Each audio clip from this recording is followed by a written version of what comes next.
kita bicara tentang salib, dan saya mencoba untuk menguraikan pengertian tentang salib di dalam pemahaman teologis. Artinya teologi itu ilmu untuk mencari Tuhan.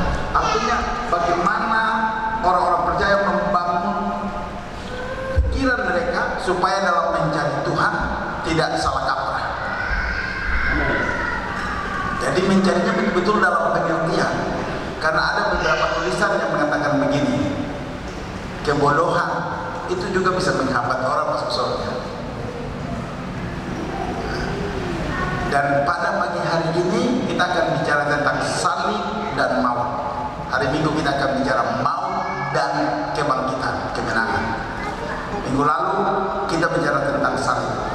Saya mengulangi lagi, ini doktrin yang dibangun oleh para tokoh-tokoh gereja sebelum kita, dan mereka sudah teruji dengan segala macam kesulitan dan kesukaran. Lalu ada kesepakatan. Sebenarnya kesepakatan ini diambil dari iman orang percaya tentang karya penebusan Tuhan Yesus di kayu salib. Kesepakatan para teolog sebelum kita dari gereja mula-mula, dan terus itu gereja berkali-kali mengalami goncangan. Lalu pada abad 13-14 mulai teratur sistem gereja, terutama di Eropa. Dan lalu abad itu ekspansi gereja di seluruh dunia, terus Eropa ke Amerika ke Asia, dan yang paling belakangan kita di Papua ini. Karena itu ada satu buku yang ditulis oleh seseorang, saya lupa namanya, dikatakan dari Papua sampai Yerusalem, dari Yerusalem sampai ujung bumi, dan mereka katakan ujung bumi itu Papua. Kenapa mereka katakan ujung bumi adalah Papua? Bukan kan semua kan punya ilmu pengetahuan kan mengajarkan bumi ini bulat. Tapi kenapa dari sisi teologis, dari sisi gereja dikatakan Papua ujung bumi? Karena memang wilayah terakhir paling belakangan gereja masuk, dan ada banyak nubuatan pesan-pesan Tuhan bahwa nanti dari ujung bumi akan terpancar cahaya kemuliaan Tuhan sampai ke bangsa-bangsa. Jadi masa-masa sekarang ini adalah masa-masa di mana sebenarnya Tuhan ingin menggenapi setiap kebenarannya yang dituliskan di dalam Alkitab untuk kebesaran dan kemuliaan namanya. Bapak Ibu yang dikasihi Tuhan, hari ini kita beribadah bukan hari ini Tuhan Yesus mati. Tidak. Hari ini kita beribadah kepada Tuhan, bahkan minta maaf. Suasana kota bangsa kita sementara dalam kesusahan yang besar, sangat luar biasa. Ini betul-betul menggoncangkan hati. Khotbah minggu lalu, awal khotbah dikatakan bahwa semua yang dibangun oleh manusia disapu bersih. Mau perekonomian, mau politik, orang-orang yang urus partai untuk mau caleg tidak bisa lagi jalan. Ya, politik, keuangan, bisnis, kesehatan, semua bidang kehidupan manusia digoncang. Dan Tuhan mencari yang tidak tergoncangkan. Kita tidak mencari Tuhan. Apakah cukup kehidupan kita ini membayar kasih Tuhan? Tidak cukup. Tidak, sangat tidak cukup. Kita pun rajin beribadah, rajin berdoa dan beraktivitas apa saja, tidak cukup untuk bayar kasih Tuhan dalam hidup kita. Tuhan terlalu baik atas hidup saya dan saudara. Dia mati di kayu salib. Saya mengambil satu ayat dulu di dalam Hosea pasal 13 ayat 14. Ini kisah-kisah klasik di zaman perjanjian lama. Ada banyak kisah-kisah klasik di zaman perjanjian lama menguraikan tentang bagaimana Tuhan sebagai penebus itu datang dan mengorbankan hidupnya bagi manusia. Zamannya Adam dan Hawa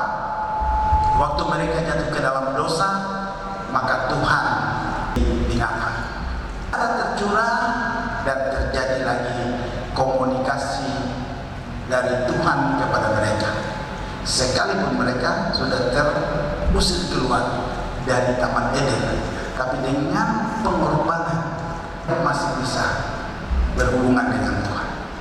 Berlanjut di zaman Musa, waktu orang Israel keluar dari tanah Mesir, bukan hanya tanda darah itu, bukan hanya keselamatan secara lahiriah bagi orang Israel, supaya wabah yang datang dari Tuhan untuk membunuh anak sulung di Mesir itu terlewatkan.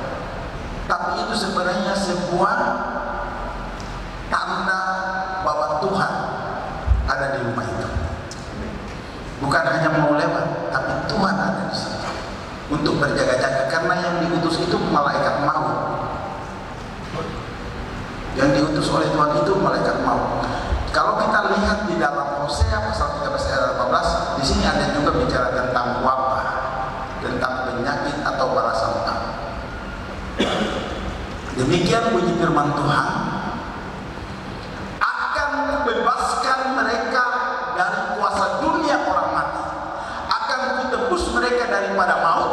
Di manakah penyakit samparmu, hai maut? Di manakah tenaga pembinasamu, hai dunia orang mati? Mataku tertutup bagi belas kasihan. Kalau kita belajar pelajaran firman Tuhan tentang Hosea ini sebuah kebenaran yang jika dianalisa pakai logika sangat kontroversi. Kenapa? Karena Hosea ini seorang nabi yang disuruh Tuhan untuk ambil pelacur jadi istri. Lalu kalau kita akan hubungkan dengan Yesus mati di atas kayu salib, bagaimana kematian Tuhan Yesus untuk menjamin keselamatan hidup saudara dan saya, dan jaminan kuasa maut dikalahkan. Nah, Bapak Ibu yang dikasihi Tuhan, kita mau pelajari bagaimana salib dan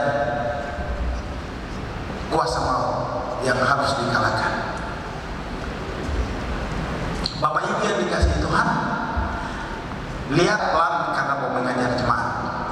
Saya yang dikasihi Tuhan, kita lihat Hosea pasal 1, ketika Tuhan mulai berbicara dengan perantaraan Hosea, berfirman ia kepada Hosea, pergilah kamu bilang seorang perempuan sundal dan ternakanlah anak-anak sundal, karena negeri ini bersundal hebat dengan membela kaki Tuhan. Miris sekali. Seorang nabi disuruh ambil perempuan pelacur untuk jadi istrinya, apa? Supaya itu gambaran bagaimana kondisi negeri orang Israel yang menyembah berhala. Bersundal di sini bukan hanya berjinah secara lahiriah, tapi kalau minggu lalu dengar khotbah saya tentang tahyul, agama tahyul dan agama penyembahan berhala, itu kondisi. Dan memang dunia lagi menyembah berhala luar biasa, walaupun kita ada di gereja dengan materi, dengan jabatan, dengan kedudukan dan semua yang ada, menjadi orang menyembah berhala. Apa itu penyembahan berhala? Sesuatu yang kita anggap melebihi Tuhan. Kalau dalam dunia kita ini tempat kedua namanya apa itu? Selingkuhan ke apa? Nah, itu ya selingkuhan. Nah, ini cerita tentang Hosea, ini cerita tentang selingkuhan. Dan itu terjadi atas gereja. Saya membaca sebuah bukan postingannya seseorang, itu istri hamba Tuhan yang terkenal juga menurut saya. Lalu dia bilang, stadion ditutup supaya pemain bola tidak jadi berhala. Apalagi bioskop ditutup supaya film-film tidak jadi berhala. Apalagi ditutup. Baru terakhir dia bilang, gereja ditutup supaya kita ibadah di rumah. Gereja ditutup karena gereja kalau ditutup beribadah itu sebenarnya karena unsur berhala ada di gereja. Benaran. Artinya gereja hanya dijadikan tempat di mana Tuhan yang di atas itu kita datangi untuk mendapatkan sesuatu. Kan pengaruh berhala seperti itu.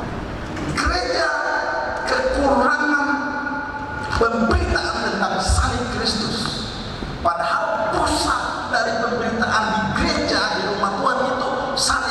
Karena salib itu tanda perjanjian iman antara Tuhan dan manusia yang Yesus lakukan di atas kayu salib. Dan tanda itu memberi pengertian tentang penebusan dan perlindungan Tuhan atas hidup saudara. Itu tidak jauh beda dengan tanda darah di atas ambang pintu di Mesir pada zaman Musa. Dan kita tidak lagi bicara orientasi Paskah selalu diidentikan dengan tanda darah di atas ambang pintu rumah. Oh tidak, sebenarnya Paskah itu adalah salib. Dan salib itu waktu Yesus mati itu hari jadinya saya dan saudara untuk masuk dalam kehidupan yang kekal. Amin. Kalau tidak saudara dan saya biasa, kalau tidak ada pertukaran di kayu salib. Jadi saya tidak setuju, sangat tidak setuju kalau dengan virus corona ini puji Tuhan, karena dengan ini kita bisa ibadah di rumah. Baru selama 1 minggu 6 hari itu buat apa di rumah? Kenapa waktu Tuhan kita mau ambil lagi? Baru selama Senin, Selasa, Rabu sampai hari Sabtu itu ngapain bapak, ibu dan anak-anak di rumah? Sembahyang sama tahayul kah sama siapa? Sehingga harus hari Minggu lagi diambil. Dan ini akan berbahaya untuk gereja di depan. Jika persekutuan bersama begini ditarik keluar, itu bahaya saudara. Selama orang percaya masih di gereja, itu imannya tidak diragukan. Hosea 13 ayat 14. Yang di sini hanya referensi ayat ini, bagaimana Hosea mengambil perempuan yang tidak baik itu diminta oleh Tuhan sendiri supaya melambangkan kondisi hidup orang Israel yang menyembah berhala. Hosea pasal 13 ayat 14, akan kubebaskan mereka dari kuasa dunia orang mati, akan kutebus mereka dari pada maut. Di manakah penyakit sampamu, hai maut? Di manakah tenaga pembinasamu, hai dunia orang mati? Mataku tertutup bagi belas kasihan. Bagian terakhir mata Tuhan tertutup bagi belas kasihan itu bagi orang yang tidak mempercayai dan mengandalkan Tuhan dalam hidup. Tapi bagi orang yang sungguh-sungguh berharap kepada Tuhan, percaya dengan pengenalan yang benar akan Tuhan, Tuhan bertanya, hai maut, di mana kekuasaanmu?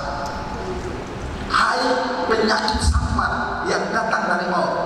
Jadi penyakit ini datang dari mana? Dari setan.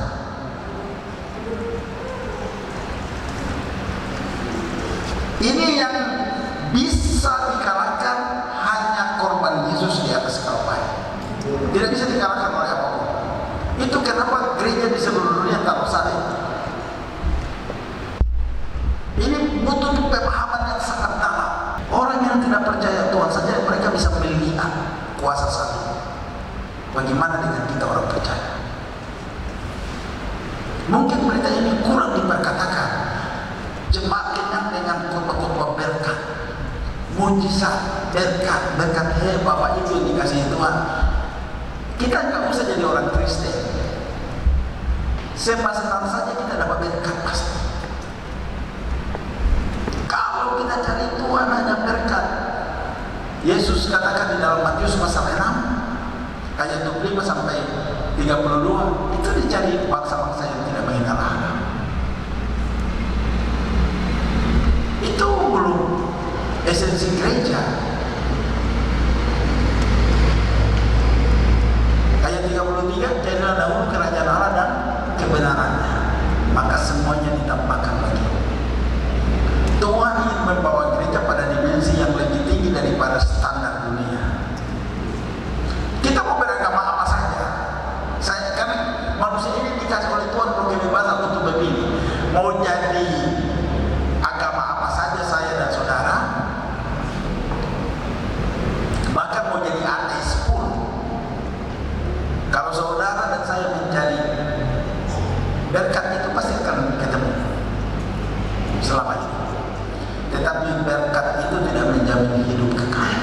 Iman Kristen itu Tuhan yang punya surga turun ke bumi menjadi sama dengan manusia, mati di atas kayu salib. Waktu dia mati di atas kayu salib, di situ tempat dia melakukan pembayaran hutang dosa kita. Dibayar lunas diri saya dan saudara yang enggak betul ini. Karena itu antara iman, pengiringan kepada Tuhan dan kesalehan ini harus dipisah-pisahkan juga. Dalam kehidupan orang percaya, kadang orang bilang kalau dia kelihatan secara jasmani saleh, oh itu imannya besar. Belum tentu. Memang itu faktor-faktor pendukung lebih mempermudah. Tetapi iman dan kesalehan itu tidak sama. Iman itu adalah kepercayaan mutlak kita kepada Tuhan, yang tidak ada kekuatan yang bisa menggantikan Tuhan sebagai landasan hidup kita. Itu kekristenan yang sejati. Tuhan itu pondasinya. Tuhan itu harus pondasi. Karena itu waktu Tuhan menyuruh berbicara sama Petrus dan murid lain, aku membangun gerejaku di atas batu karang ini. Kamu harus berdiri di sini. Jadi pergerakan gereja Tuhan itu harus di atas Tuhan. Tuhan itu jadi dasarnya. Kalau dasarnya tidak Tuhan, tetapi mau cari barang dari Tuhan, tak kalah badai datang tersapu habis. Itu orang-orang beriman itu punya statement begini. Orang-orang beriman punya prinsip begini. Tak kalah kita beriman, kita punya pengalaman berkali-kali atau berpuluh-puluh kali kejadian yang tidak mungkin menjadi mungkin.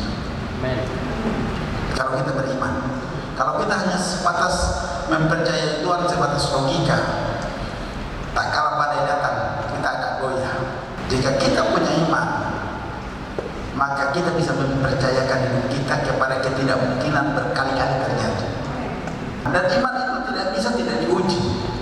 Justru ujian itu menaikkan kelasnya kita, levelnya kita. Nah, Bapak Ibu yang dikasihi Tuhan, kita lihat firman Tuhan di dalam 1 Korintus pasal 15 ayat 55. Hai maut, di manakah kemenanganmu? Hai maut, di manakah sengakmu? Ini pertanyaan yang luar biasa. Kita baca di dalam Hosea pasal 13 ayat 18 tadi ada balasan datangnya dari maut. Dan yang bisa mengalahkan maut itu kita buka Matius pasal 27 ayat 46. Ini kunci bagaimana penyakit, bagaimana maut, bagaimana kematian itu dikalahkan.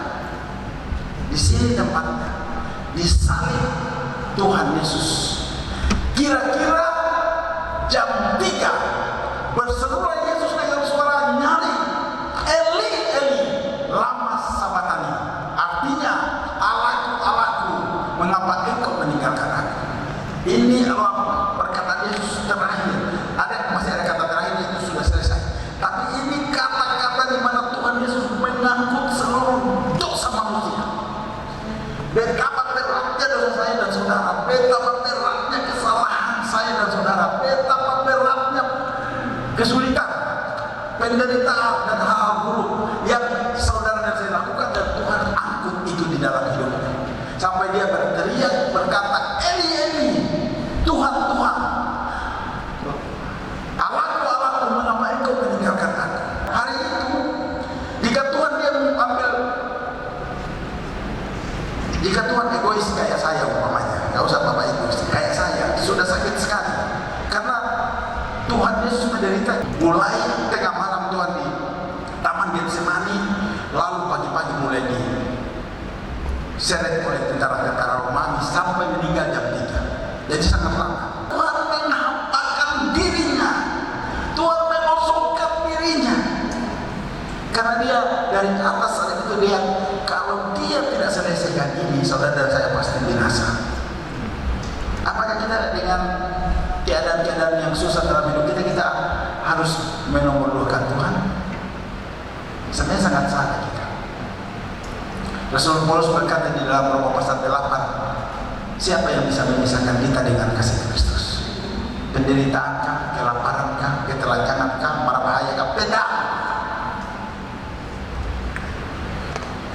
Dan di dalam 1 Korintus pasal berapa tadi nih? Pasal 15 ayat 55. Tuhan dalam Rasul Paulus berkata, "Hai maut, di manakah kuasamu? Hai maut, di manakah setan?" Semua kuasa maut, kuasa setan dari neraka diselesaikan. Semua dosa-dosa saudara, dosa-dosa saya, pelanggaran kita itu diselesaikan di kayu salib. Di atas Tuhan melakukan pembayaran tunai untuk saya dan saudara. Karena itu orang yang menerima Yesus sebagai Tuhan itu orang yang paling berbahagia. Kenapa susah hatimu hari ini? Dia sudah mati untuk. Kenapa sedih hatimu? Kenapa depresi?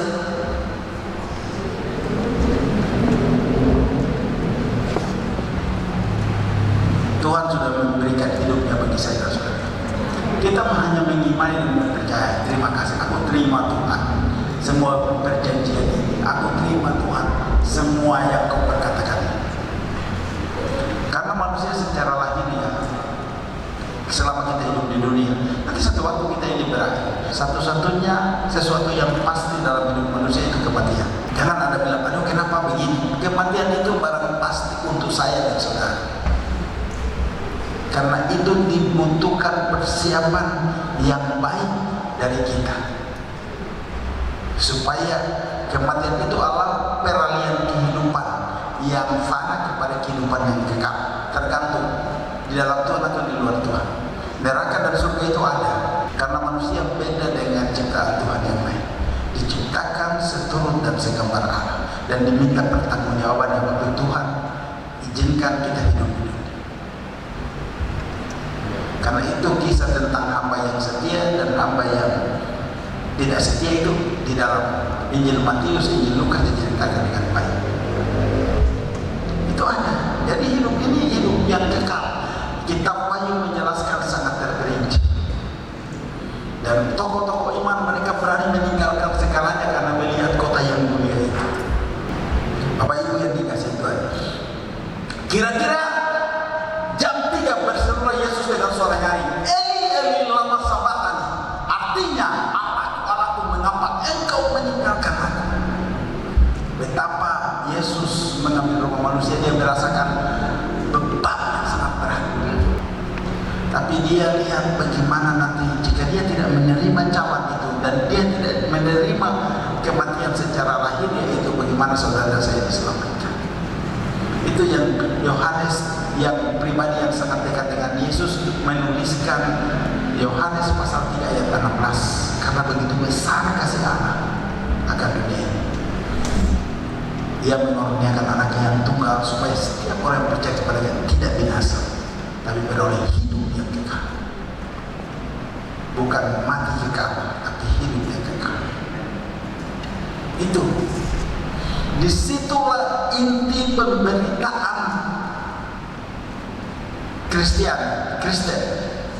Di situ inti pemberitaan firman Tuhan, yaitu salib, tanda di mana Yesus melakukan pertukaran atas hidup saudara dan saya. Kembali di dalam 1 Korintus pasal 15 ayat 55. Jadi Bapak Ibu yang dikasih Tuhan, tujuan Yesus mati itu sangat jelas untuk saya dan saudara, memberi jaminan hidup kita secara lahiriah maupun rohani. Karena itu penyembahan kita kepada Tuhan bukan hanya sampai pada titik di mana Tuhan memberikan kepada kita, tapi sampai titik jika keadaan kita buruk, susah, kita tidak mau ingkar janji atau ingkar kasih kepada Tuhan. Kita harus nanti sampai kepada keadaan-keadaan jika terjadi dan diizinkan oleh Tuhan. Harus kita imani bahwa semua yang terjadi di dalam hidup kita itu seizin Tuhan. Jika terjadi seperti kondisi Sadrak, Mesak dan Abednego, dan mereka berkata, jika Tuhan tidak nolongkan, kami tidak akan menyembah Allah lain. Bapak Ibu yang dikasih Tuhan, hai maut, di manakah kemenanganmu? Hai maut, di manakah sengatmu? Rasul Paulus bilang, betapa datangnya Tuhan. Kalau begini apakah bisa diselidiki oleh pikiran? Kita nggak bisa.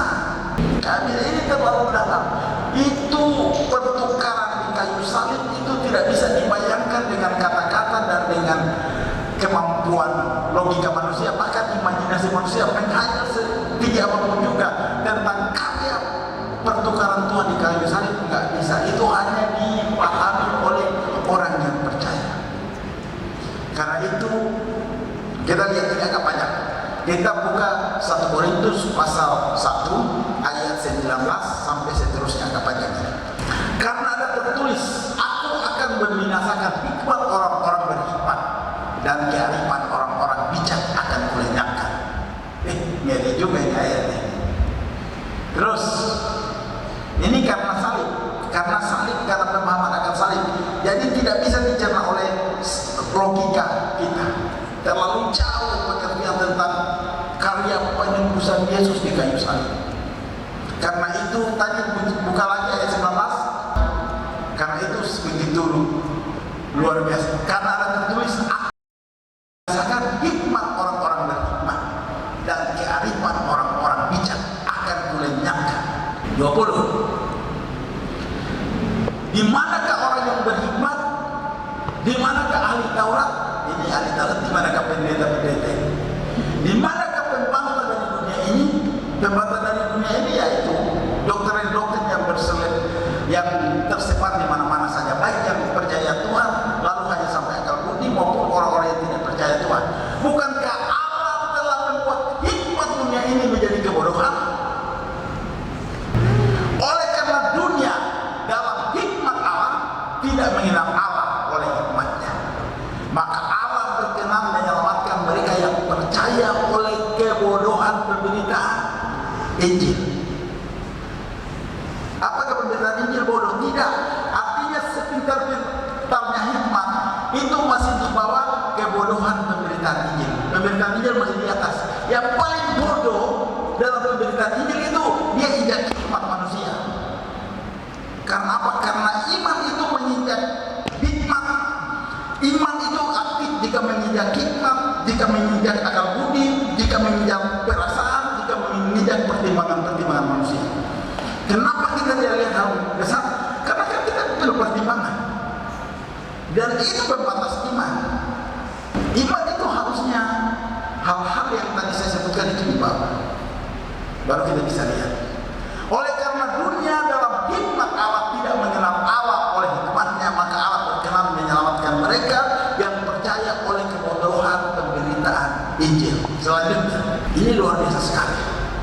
Orang-orang Yahudi menghendaki tanda, orang-orang Yunani mencari hikmat. Sudah pernah saya bahas. Orang Yunani, mereka selalu mengukur sesuatu dengan logika, dengan rasio, bahkan pencarian. Karena itu Yunani terkenal dengan banyak patung-patung, karena semua itu hasil dari hasil imajinasi mereka tentang pencarian pencipta. Tetapi kami, Rasul Paulus berkata, tetapi kami memberitakan Kristus yang apa? Disalibkan. Yang hari ini kita peringati, cuma aku menjadi buat Yesus. Itu yang diberitakan, yang disalibkan untuk orang-orang Yahudi suatu batu sandungan, dan untuk orang-orang bukan Yahudi suatu kebodohan. Untuk orang Yahudi asli, sekarang Yahudi asli bukan semuanya sudah menerima Yesus, belum. Dan orang-orang Kristen dari belahan bumi pergi ke Yerusalem, mereka bilang, itu orang-orang sesat. Mereka bilang kita tersesat. Mesias belum datang, kenapa mereka percaya Yesus anaknya Yusuf tukang kayu itu menjadi Tuhan. Makanya di dalam Alkitab itu orang Yahudi, orang Yunani itu selalu dihubungkan, karena mereka hanya sebagai contoh perwakilan keadaan manusia pada zaman itu dan pada zaman yang ada sekarang ini. Terus kita baca ayat 26. Mulai 26 ini kita mulai harus mengerti siapa kita. Tak kalah salib itu menjadi pusat dari penghadiatan kita, keimanan kita kepada Tuhan. Ingat saja saudara-saudara, bagaimana keadaan kamu ketika kamu dipanggil. Menurut ukuran manusia, tidak banyak orang yang bijak, tidak banyak orang yang berpengaruh, tidak banyak orang yang terpandang. Ayat 27. Tetapi yang bodoh bagi dunia dipilih Allah untuk memalukan orang-orang yang berhikmat. Dan apa yang lemah bagi dunia dipilih Allah untuk memalukan apa yang kuat. Terus, dan apa yang tidak terpandang dan hina bagi dunia